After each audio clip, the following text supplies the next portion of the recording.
Here's hoping you'll never have to use it. But if you do get a flat tire, knowing how to use your tire service kit repair system will get you back on the road quickly and safely.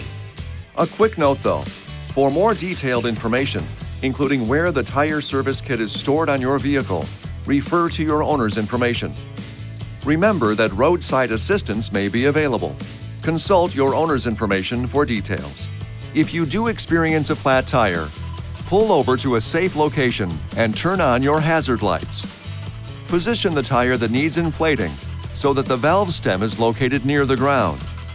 This will allow the tire service kit hoses to reach the valve stem with the tire service kit flat on the ground.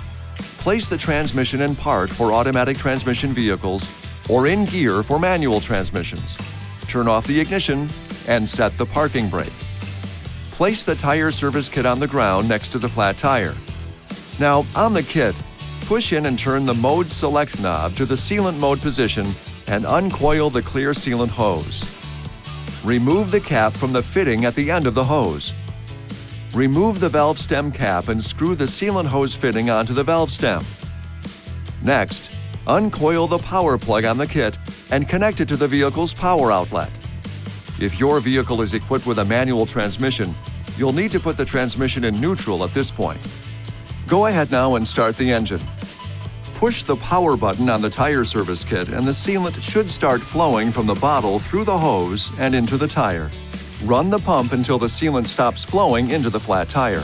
The pressure may read up to 70 psi or 4.8 bar. However, it will quickly drop once the sealant bottle is empty. The pump will start to add air into the tire after the bottle is empty.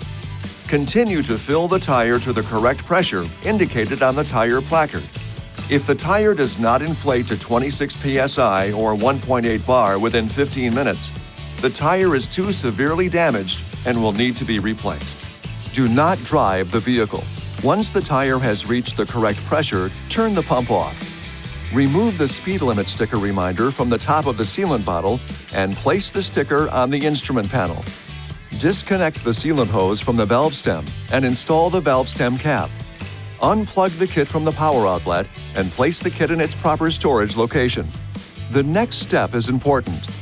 Drive the vehicle for 5 miles or 8 kilometers or 10 minutes to ensure the sealant is distributed within the tire. Do not drive the vehicle faster than the sticker says.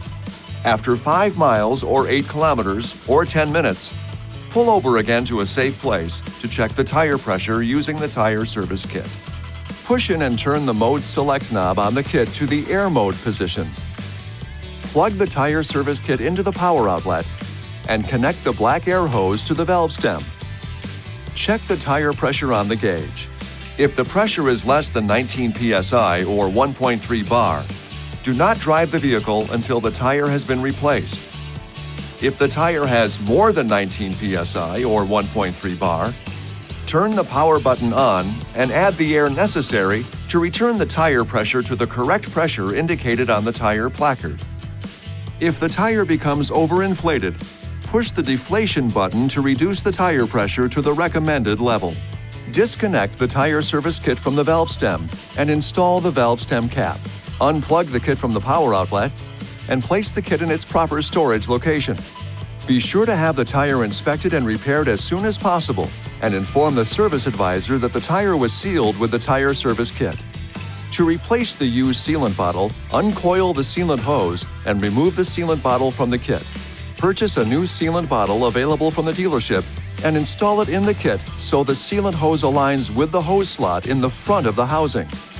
Install the cap on the fitting at the end of the sealant hose and return the hose to its storage location on the kit. Then return the tire service kit to its storage location in the vehicle. A quick note here, you can also use the tire service kit pump to inflate balls, air mattresses, and other inflatables. You'll find adapters in a compartment on the bottom of the unit. This video is not intended to take the place of your owner's manual. For complete details and other important safety information, please see your owner's information.